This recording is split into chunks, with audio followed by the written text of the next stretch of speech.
Hey guys, मैं हूं जीतू और फिर से आपका स्वागत है एक न्यू ब्लॉग में। और आज की वीडियो में मैं कहाँ हूं मुझे बताने की ज़रूरत नहीं है, जस्ट आप मेरे पीछे बैकग्राउंड देख के समझ गए होंगे। तो यस फ्रेंड्स, आज की वीडियो में मैं आपको ताजमहल का एक पूरा टूर करवाने वाला हूं और साथ साथ आपको बताऊंगा कि आप यहां पे कैसे पहुंच सकते हैं, ताजमहल की टाइमिंग क्या है, टिकट प्राइस कितना होने वाला है और यहाँ पर रुकने की क्या व्यवस्था है। छोटी बड़ी सारी जानकारी आपके साथ शेयर करने वाला हूं और वीडियो के एंड में कितना दिन का टूर प्लान बना के आना चाहिए और कितना खर्चा लगने वाला है वो भी शेयर करूंगा। तो चलिए गाइस, आज मेरे साथ एक्सप्लोर करिए ताजमहल को। ताजमहल को दुनिया के 7 अजूबों में से एक माना जाता है। ये भारत के उत्तर प्रदेश राज्य के आगरा शहर में स्थित है। दुनिया भर से टूरिस्ट ताजमहल की एक झलक पाने के लिए यहाँ पे आते हैं। ताजमहल का निर्माण शाहजहां ने अपने बेगम मुमताज महल की याद में किया था, जिसे 1632 में शुरू किया गया था और 1653 में पूर्ण हुआ था। आगरा पहुंचना बेहद ही आसान है। आप यहाँ बाय ट्रेन, बाय एयर या बाय बस इजीली पहुंच सकते हैं। मोस्टली सिटियों से आगरा वेल कनेक्टेड है। तो अगर आप बाय ट्रेन आ रहे हैं तो इसके जो नियरेस्ट रेलवे स्टेशन है वो आगरा कैंट का है, जहाँ से इसका डिस्टेंस 6.3 किलोमीटर करीब होने वाला है, जिससे आप शेयरिंग ऑटो करके मात्र 30 रुपये पे करके पहुँच सकते हैं। अगर आप पर्सनल करके जाते हैं तो वही आपसे 80 से 100 रुपये चार्ज लेगा। और वहीं बात करूँ बस स्टैंड की, तो बस स्टैंड से मात्र ताजमहल 4.5 किलोमीटर है, जिसे सेम वही 20 से 30 रुपीज़ दे के भी इजीली पहुंच सकते हैं। और अगर आप बाय एयर आते हैं तो वहाँ से इसका डिस्टेंस 9 किलोमीटर का है, तो आप वहाँ से भी आप इजीली पहुंच सकते हैं। आज मैं अपनी वीडियो की शुरुआत इसके nearest railway station Agra Cantt से कर रहा हूं, जहां से ताजमहल का डिस्टेंस 9 किलोमीटर का है। और यहीं बाहर से आपको ऑटो मिल जाते हैं, जो कि आपसे शेयरिंग में जाएंगे 30 रुपये लेंगे और पर्सनल करके जाते हैं 100 रुपये लेते हैं। इसके जस्ट बाहर ही आपको मिलेगा। और ये है भाई रेलवे स्टेशन, देख लीजिए कुछ इस तरह से। और जस्ट सामने से हमको एग्जिट करना है और जस्ट बाहर हमको ऑटो मिल जाएगा। और रेलवे स्टेशन के बाहर से ही आपको इस तरह से ई रिक्शा मिल जाता है, ऑटो मिल जाता है। और अगर आप शेयरिंग में जाएंगे तो भाई 30 रुपये जाएंगे और पर्सनल बुक कर जाएंगे तो 100 रुपये में जाएंगे। ठीक है भाई। तो गाइस, मैं ऐसे पॉइंट पहुंच चुका हूं जहां पे आपको रिक्शे वाले उतार देते हैं। अगर आप रिक्शे से आते हैं तो इसी पॉइंट से आपको सारी फैसिलिटी मिलने वाली है। जस्ट सामने पार्किंग है और जो ये रास्ता जा रहा है भाई, ये जा रहा है ताजमहल की तरफ। और यहीं पे आपको टिकट काउंटर भी है। और बाकी इस तरह के भाई टिकट काउंटर आपको जगह जगह मिल जाएंगे। आप चाहें तो यहाँ से करा सकते हैं या ताजमहल के गेट के सामने टिकट काउंटर मिल जाएगा। वहाँ पे काफ़ी सारे काउंटर्स, आप वहाँ से जाके टिकट करवा सकते हैं भाई। और बाकी भाई यहाँ पे आपको लाइन से खाने पीने के शॉप मिल जाएगी, तो आप नाश्ता पानी कर सकते हैं, खाना पीना खा सकते हैं भाई। और भाई ये बहुत ही खूबसूरत सा वे है और दोनों तरफ बहुत ही ग्रीनिश सा वे बना हुआ है जाने के लिए ताजमहल की तरफ। तो देख लीजिए कुछ इस तरह का पूरा वे होने वाला है भाई, बहुत ही खूबसूरत सा बना हुआ है। और ताजमहल के अंदर कुछ भी ले जाना अलाउ नहीं, तो भाई क्लॉक रूम है, उसमें आपको बैग वगैरह अपने सबमिट करने होंगे।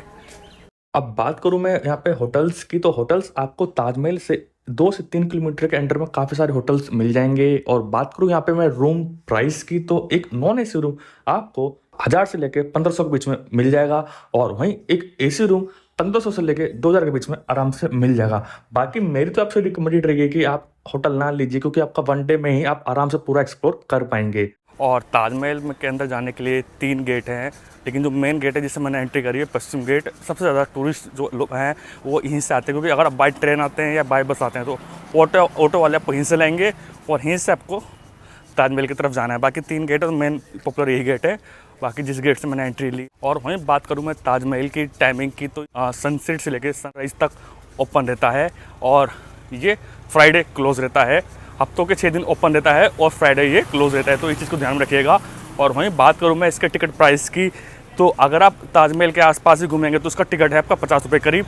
और अगर आप ताजमहल के ऊपर जहाँ पे मुमताज़ की कवर है वहाँ पे जाना चाहते हैं तो उसका आपको 200 रुपये अलग से पे करना पड़ेगा। और 15 साल से कम बच्चों का यहाँ पर टिकट फ्री है, कोई टिकट नहीं है। बाकी आपको एक आधार कार्ड लाना पड़ेगा डेट ऑफ बर्थ के लिए, ठीक है। और जस्ट आप ये देख रहे हैं, ये है क्लॉक रूम, जहाँ पे आप अपना बैग रख सकते हैं। सो गाइस, फाइनली मैंने अपना बैग सबमिट कर दिया है और पर बैग 20 रुपये चार्ज लिया जाता है यहाँ पे, और यहीं पे आपका बैग सबमिट हो जाएगा। तो ये है यहाँ पे क्लॉक रूम बना हुआ है भाई। और क्लॉक रूम के जस्ट बाहर ही इस तरह से पानी की फैसिलिटी अवेलेबल है भाई। और देख लीजिए ये है भाई ई कार्ड। और अभी आप ये लिस्ट देख रहे हैं, गाइडर की लिस्ट है गवर्नमेंट अप्रूव। और अगर आपको गाइडर बुक करना है तो उनके प्राइस अभी आप डिस्प्ले पे देख रहे हैं, तो इसके अकॉर्डिंग आप बुक कर सकते हैं। ये गवर्नमेंट अप्रूव रेट है। सामने ताजमहल के एंट्री और उसके बाहर ही जस्ट आपको ये गोल्फ कार्ट करके मिल जाएगा और 20 रुपीज़ चार्ज है भाई इसका पर व्यक्ति के हिसाब से। इसमें आप जा सकते हैं आराम से बैठ के, 20 रुपीज़ चार्ज है ये। और जस्ट सामने देख रहे हैं अपनी एंट्री यहीं से होगी, सामने एंट्री गेट है और ये है देख लीजिए द्वार। और इस साइड आपको ताज रेस्टोरेंट करके मिल जाएगा जहाँ पे आप नाश्ता पानी कर सकते हैं, खा पी सकते हैं भाई। इस तरह को कोल्ड ड्रिंक वगैरह, इधर स्नैक्स वगैरह देख लीजिए, इस तरह से है भाई। और ये है भाई टिकट काउंटर बिल्कुल गेट के जस्ट बगल में। अगर आपने वहाँ ली टिकट तो यहाँ से ले सकते हैं भाई, टिकट काउंटर है पूरे यहाँ पे। और आप चाहें तो भाई टिकट काउंटर से आके ले सकते हैं, जो कि जस्ट टिकट प्राइस लिखा हुआ है 50 रुपये पर व्यक्ति। और अगर आप ताजमहल के अंदर जाएंगे जहाँ पे मुमताज़ का वो है कवर, उसके लिए आपको 200 रुपये अलग से पे करना पड़ेगा। और भाई यहाँ पे जगह जगह बारकोड लगे हैं, तो आप चाहें तो ऑनलाइन टिकट भी बुक कर सकते हैं उसी टाइम पे ही। और ऑनलाइन टिकट बुक करने का 5 रुपये का बेनिफिट होने वाला है। अगर आप टिकट खिड़की से लेते हैं तो 50 रुपये का है, अगर आप ऑनलाइन करते हैं तो 45 रुपये का। तो 5 रुपये का आपको बेनिफिट मिल जाता है। अगर आप ऑनलाइन टिकट करते हैं तो आप ऑनलाइन भी कर सकते हैं। जगह जगह बारकोड लगे हुए हैं, देख लीजिए जैसे ये बोर्ड लगा हुआ है सामने, इस तरह से बोर्ड लगे हुए हैं, स्कैन करके आप टिकट बुक कर सकते हैं। बाकी चलिए मैंने टिकट बुक कर लिया भाई, ये रही मेरी टिकट, ये रहा अपना एंट्री गेट।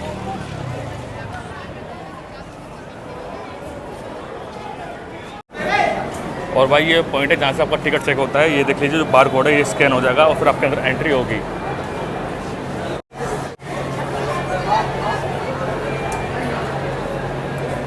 हो गया।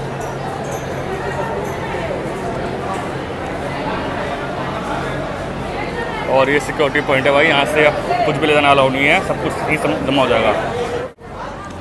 So guys finally security point से चेक करवा के तुम्हारे भाई ने अंदर एंट्री ले ली है। अब चलिए चलते हैं। और अब मेन एंट्री गेट ये आ गया भाई। तो कितना बड़ा गेट भाई। और फाइनली हम अंदर एंट्री लेते हुए गेट देखिए, गेट का साइज कितना बड़ा है। और अंदर एंट्री लेते हुए गाइस फाइनली हमने अंदर एंट्री ले ली है भाई। और अब हम जा रहे हैं ताजमहल को देखने के लिए। और एक चीज़ और आपको बता दूं कि अगर आप विंडो से टिकट लेते हैं तो टोकन मिलता है। और वो टोकन भाई आप जब वापस जाएंगे तो दोबारा टच होता है, तो उसको संभाल कर रखिएगा। और अगर खो जाएंगे तो 100 रुपये पेनल्टी आपकी लगने वाली है। बाकी देख लीजिए ये है बहुत खूबसूरत सा व्यूज़।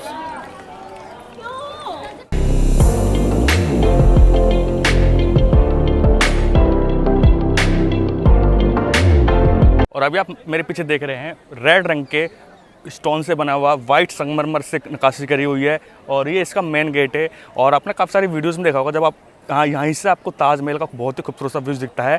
यानी कि जब आप अंदर जाएंगे तो ताजमहल छोटा हुआ दिखेगा, मतलब आपको ताजमहल अपने आप से दूर होता हुआ दिखेगा। तो वो व्यूज़ पॉइंट यहीं से आता है। अभी जस्ट मैं आपको दिखा दूँ एक चीज़, आपको समझ में आ जाएगा। जैसे कि अभी आप देख रहे होंगे आपको ताजमहल का सिर्फ गेट दिख रहा है और नीचे का गेट दिख रहा होगा। लेकिन जैसे आप पास जाएंगे ना तो ताजमहल आपको अपने आप से दूर होता हुआ दिख जाएगा। तो ये वही गेट है और इस गेट के बाद से आपको ताजमहल दिखना स्टार्ट हो जाता है भाई। तो ये मेन गेट है, बहुत ही खूबसूरत सा बना हुआ है भाई, बहुत मस्त लग रहा है। बाकी चलिए चलते हैं अंदर और आपको आज करवाते हैं टूर ताजमहल का। और एक बार आप आसपास देख लीजिए भाई, पूरा गिरनिस सा एरिया है, पूरा पार्क को कितने अच्छे तरीके से मेंटेन करा हुआ है भाई। और ये है गेट, चलिए चलते हैं।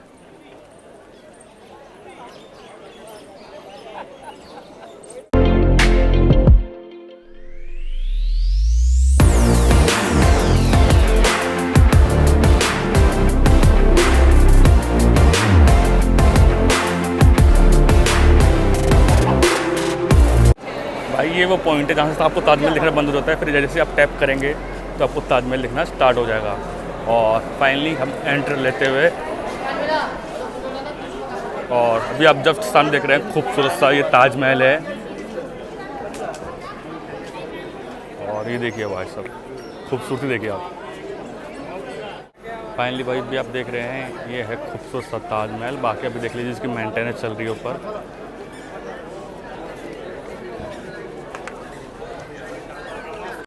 फाइनली मैंने अंदर एंट्री ले ली भाई, देख लीजिए। और ये गेट दोनों तरफ से एक जैसा ही दिखता है, जैसे बाहर से दिखता है ऐसे मैसे यहाँ पे दिखता है।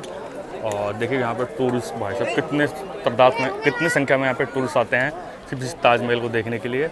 और एक पॉइंट मैं आपको दिखा दूँ, आपने काफ़ी सारे लोगों को दिखा होगा फ़ोटो खिंचवाते हुए बैठ, वो पॉइंट भाई दिखा देता हूँ कहाँ पर है। और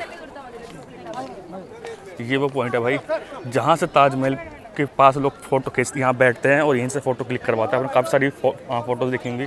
तो ये वही पत्थर है जहाँ पे लोग बैठ के फ़ोटो खिंचवाते हैं। और ये देखिए भाई कुछ इस तरह से पूरा बना हुआ है भाई, और इस साइड वॉशरूम की फैसिलिटी भी अवेलेबल है। और चलिए चलते हैं। और भाई ताजमहल आने का जो सबसे बेस्ट टाइम होता है वो नवंबर से लेके फरवरी तक का होता है। और सारे यहाँ पे टूरिस्ट इसको देखने के लिए आते हैं। बाकी अभी जो मैं आया हूँ इस मौसम में गर्मी काफ़ी ज़्यादा होती है, तो जिसकी वजह से थोड़ा सा ताजमहल को एक्सप्लोर करना कठिन हो जाता है भाई। बाकी अभी भी फ़िलहाल काफ़ी सारे टूरिस्ट हैं, लेकिन आप जब नवंबर दिसंबर में आएंगे तो बहुत ज़्यादा भाई पूरा खच्चा खच्ची भरा रहता है। बाकी फ़िलहाल अभी थोड़े से टूरिस्ट कम दिख रहे हैं क्योंकि अभी गर्मी काफ़ी ज़्यादा है। और ये एरिया देख रहे हैं पूरा भाई फाउंटेन एरिया है भाई, पूरा यहाँ से वहाँ तक फिलहाल फाउंटेन बन रहे हैं। और इससे पहले पिछले साल भी आए थे तब भी फाउंटेन बंद थे, लेकिन एक टाइम पे फाउंटेन बहुत ऊंचाई तक जाती थी और ताजमहल देखने में बहुत ज़्यादा खूबसूरत लगता था। फिलहाल अभी भी बहुत ज़्यादा खूबसूरत है।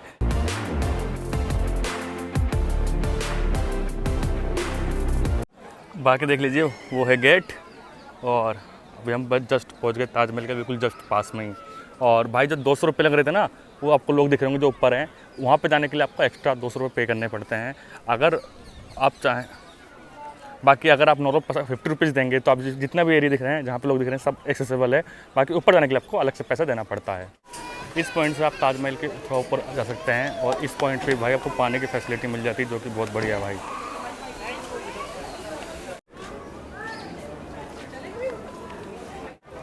फाइनली भाई मैं ऊपर आ चुका हूँ। और अगर आप ऊपर यहाँ पे आते हैं, अगर आपका मन करता है भाई अंदर जाने का, तो यहाँ से भी आप टिकट ले सकते हैं 200 रुपये वाली। बाकी देख लीजिए हम ऊपर आ गए हैं ताजमहल के।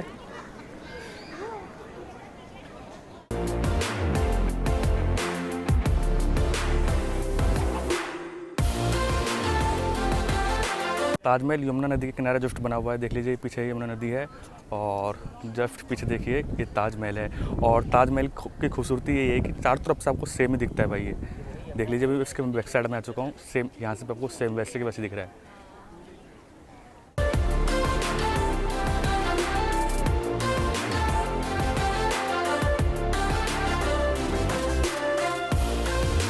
बाकी भाई ताजमहल तो बहुत ज़्यादा खूबसूरत है, लेकिन मेरी एक एडवाइस रहेगी कि भाई कभी भी आप गर्मी के टाइम पे ना आइएगा। सबसे बेस्ट टाइम होने वाला है अक्टूबर के बाद और फरवरी तक, और उसके बाद तो भाई यहाँ ऐसी गर्मी, अभी मैं आया हूँ और अभी भी देख लीजिए इतनी गर्मी मुझे ऐसा लग रहा है कि भाई मैं मई के महीने वीडियो के शूट कर रहा हूँ, क्योंकि पूरा एरिया मार्बल से बना हुआ है ना, तो गर्मी यहाँ पे कुछ ज़्यादा ही होती है। तो ठंड का टाइम यहाँ बेस्ट होने वाला है यहाँ पे आने के लिए। तो गर्मी में प्लान मत करना भाई यहाँ पे आने का, वरना हालत बुरी हो जाएगी जैसे मेरी हो रखी है। और मैं वहीं बात करूँ इसको घूमने में कितना टाइम लगने वाला है, तो भाई ताजमहल घूमने के लिए कम से कम आपको 2.5 से 3 घंटे चाहिए। और क्योंकि ये एरिया काफ़ी सुंदर है, तो आप फोटोग्राफी वगैरह करते हुए काफ़ी टाइम लग जाएगा। तो 3 घंटे इनफ है इसको घूमने के लिए। 3 घंटे में आप आराम से पूरा अच्छे से एक्सप्लोर कर लोगे और आप घूम के आप आ जाओगे। और इससे 1 किलोमीटर पहले आपको रेड फोर्ट पड़ता है, यानी कि पुराना किला, तो उसको भी एक्सप्लोर कर सकते हो भाई। बाकी फ़िलहाल तो आज मैं ताजमहल एक्सप्लोर करने आया हुआ था, तो 3 घंटे टाइम लगने वाला है इसमें, ठीक है।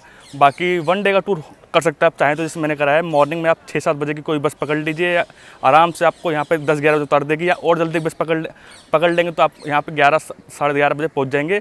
और 2-3 घंटे घूमने के बाद आप चाहें तो बाई ट्रेन से जा सकते हैं, या फिर यहीं से आपको बस भी मिल जाएगी तो आप बस भी वापस जा सकते हैं। तो 1 दिन का टूर होने वाला है। तो वैसे बाकी अगर आपको आगरा अच्छे से घूमना है तो 2 दिन का टूर तो चाहिए। 1 दिन ताजमहल के लिए, दूसरा दिन आपको रेड फोर्ट और उसके आसपास के एरिया के लिए। तो इस तरह से पूरा कर सकते हैं टूर, वो आपके ऊपर डिपेंड करता है। और भाई एग्जिट पॉइंट पे भी आपको टिकट चेक होता है भाई, तो ये ध्यान रखना। अब हम बाहर निकल रहे हैं तो उसके लिए भी टिकट चेक करना पड़ रहा है।